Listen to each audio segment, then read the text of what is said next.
Hi guys, Matt here. Today I want to talk about an application called VoodooShield.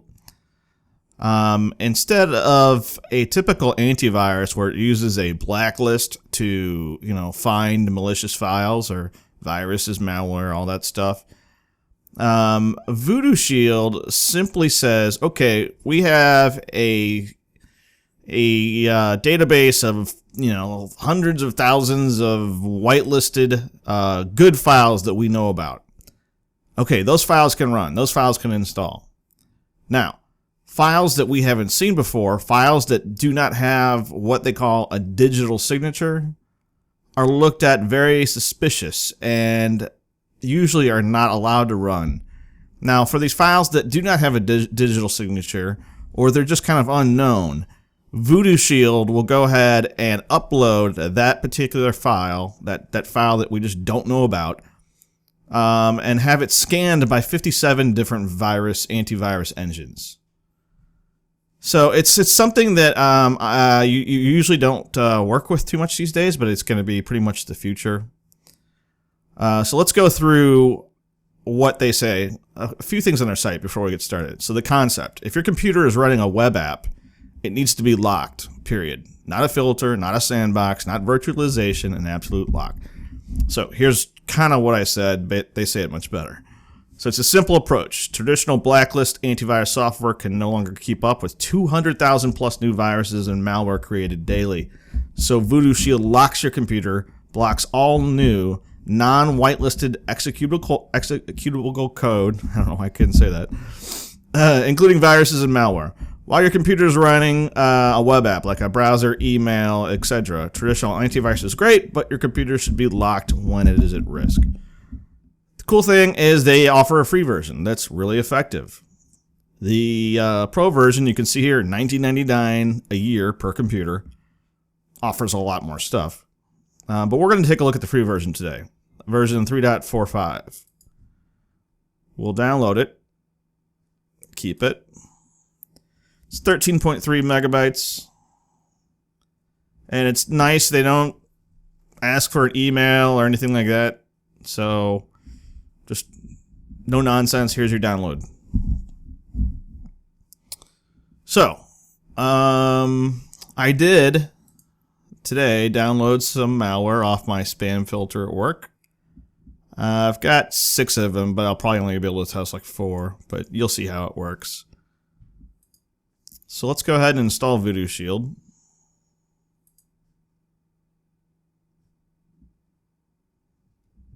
And I'm going to put this, no, we'll leave it like that for now. That's how fast it installs. And we'll go ahead and run it.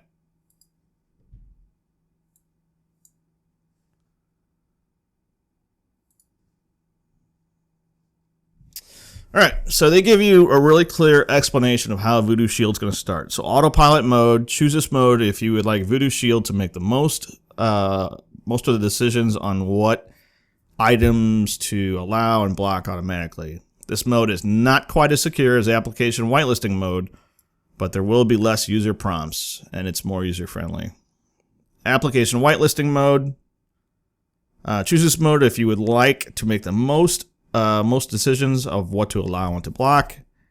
This is slightly more secure, so this is slightly more secure than autopilot mode, but there will be more prompts and therefore not quite as user-friendly. We'll take more prompts right now, that's all right.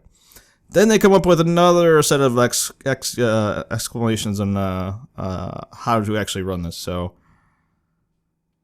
this is the first time you're running VoodooShield on this computer, so it probably took a few seconds to take a whitelist snapshot of your system and save settings. VoodooShield now knows most of the software in your system that should be allowed when your computer is at risk. Once VoodooShield is active, VoodooShield will only allow software that is in your whitelist snapshot unless you choose to allow additional software. So unlike traditional antivirus software that tries to block all the bad stuff, we do the opposite and simply allow the good stuff that we know about already, essentially. VoodooShield will start initially in smart mode, which will toggle on and off depending on if a web app is running or not. you can right-click on VoodooShield desktop shield gadget at the bottom to change your settings. So, and then they give you some more explanations, but I'm tired of reading. You can read that. Pause it. All right, let's go ahead and close that. Right now it's on because I have Google Chrome running right now. If I close this, it shuts off. So we're not really protected by that default setting. So I'll show you what happens. If you're not running a web application, and let's say you copy a file like off a USB stick or something like that, let's test that. Let's just copy over a virus. And what we can do, I like this about VoodooShield. They offer a right-click scan. So right-click VoodooShield scan. And right away it comes up saying, okay, 12 out of 56 different engines detected this as bad. And it also says this file is not digitally signed. Bad.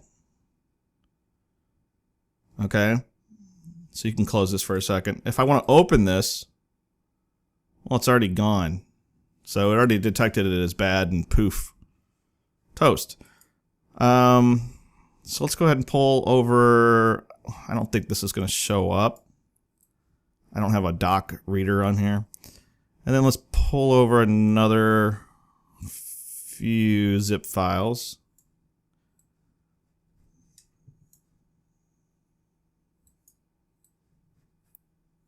All right. Let's minimize that now.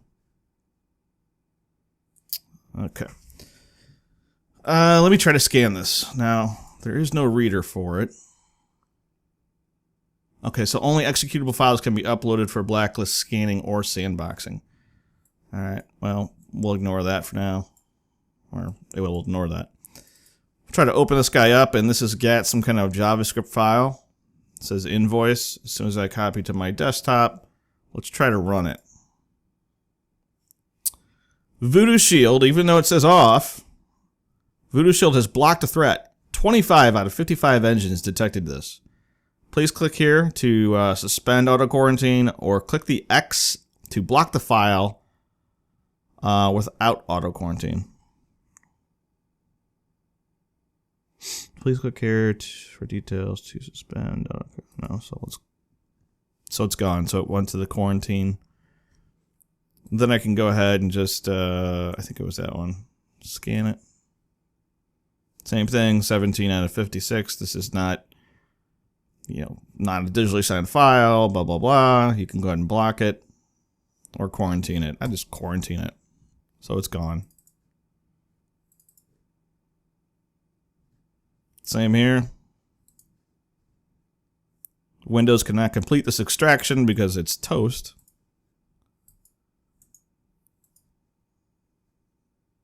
Fall out of 56. So it's pretty awesome. I mean, it's scanning so fast against so many different engines.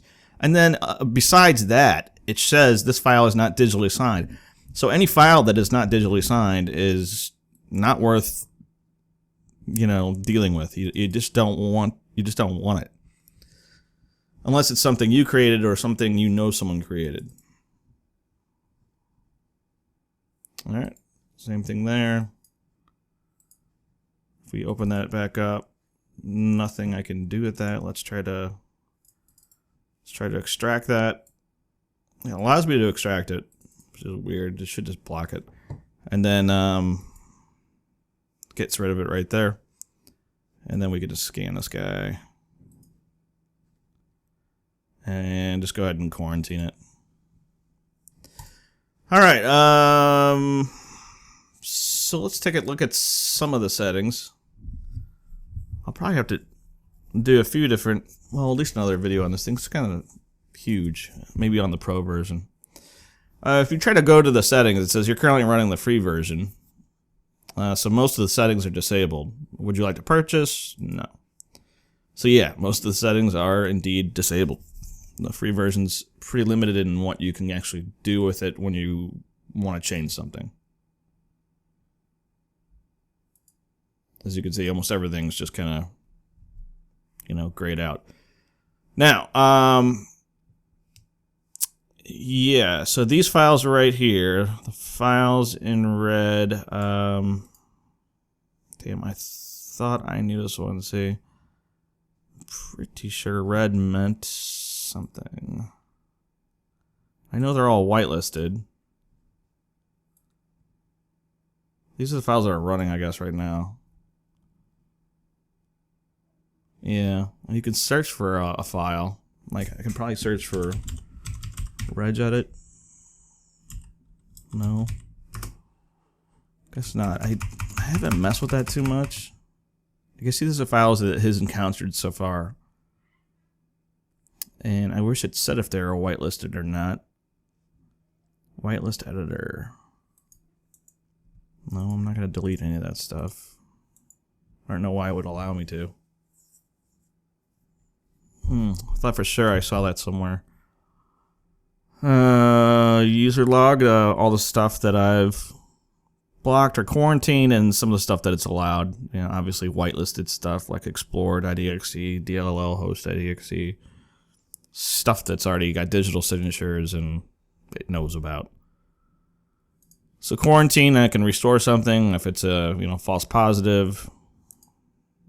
Register your license. That's about it. If I open up a web app, anything, you can see this just turned on right now. So anything that I download, like let's try to download. Let's go look for iTunes on Yahoo. Yahoo just does a terrible job at allowing any ads. So let's do a search for iTunes download.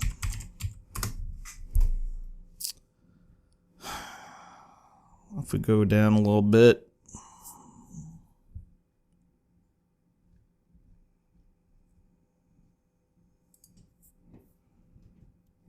so we see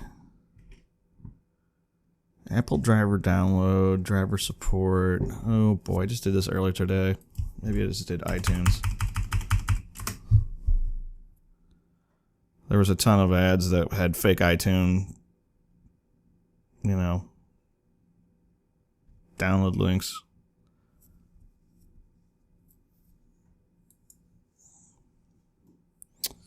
So we'll try to download this and see what happens.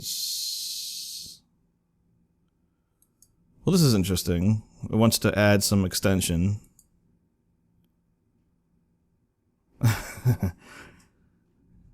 The extension seems to get added okay to Chrome.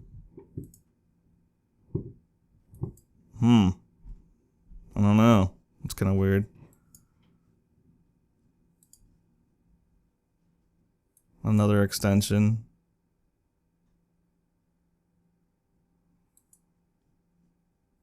Another extension. These are all crap extensions. My browser is getting totally changed. So this is actually kind of a good test. I would expect VoodooShield to kind of block that. If I close this browser and this thing, alright, so let's close this. Hopefully this should go away once I reopen.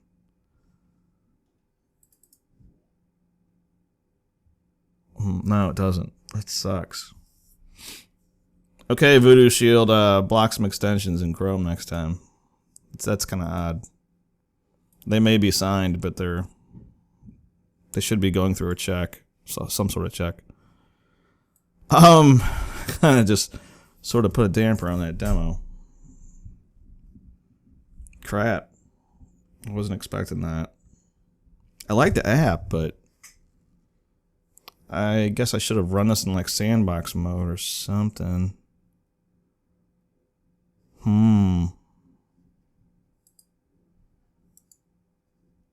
Is there a sandbox mode?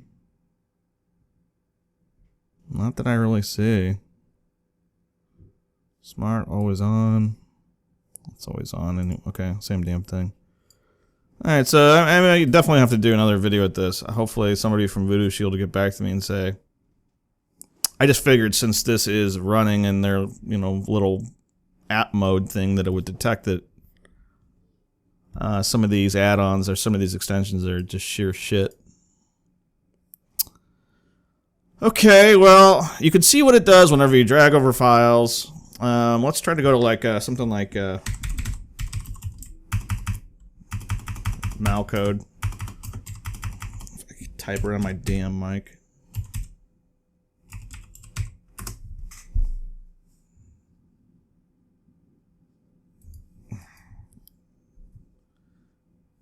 Let's just go into stupid ask.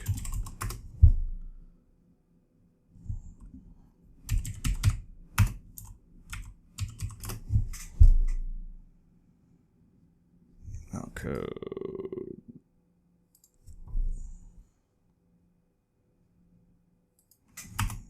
Code database, that's what I'm looking for.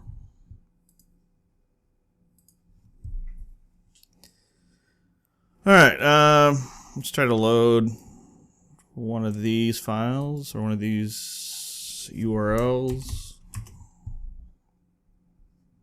Advanced PC care. We'll just say run anyway. And VoodooShield blocks that with a 50 out of 57. So if it's blocking downloads and stuff, I would highly advise them to block things like extensions for browsers. That's my only gripe about this app. Otherwise, it's awesome. I wouldn't mind paying $20 a year to block things that are accidentally downloaded that don't have a digital signature, but again, I don't want someone like my daughter to come down here and start loading a crap ton of extensions, even though they're super easy to get rid of. You know, just do something about that. I'm not going to hardbite it forever. This is interesting. So it's a .jpeg. I want to see what it does with this. I'm not going to open that because I'm afraid of what it'll be. I don't feel like editing.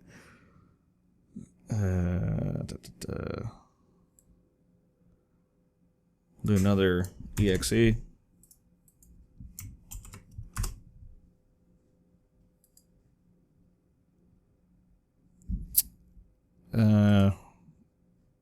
Okay, it's already well known that it's bad. That's the problem with using like malcode. All this stuff is well known. Let's try to go for like a really new one here.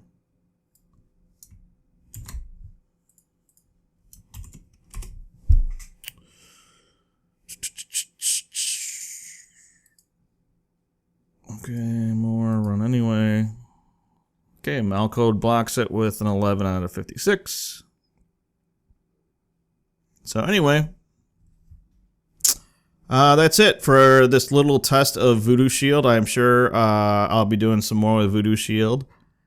And I hope they get back to me and say, you know, something on why these extensions were loaded. I was hoping it would block those from being loaded, or at least scan them or something. Anyway, thanks for watching. I know I rambled on a lot. If you want to see something in the future, let me know in a comment. If you liked the video, please like, comment, subscribe, and share. I know this was a kind of a long one, but it's a neat application, and I think it deserves a good look by you guys. So, talk to you later.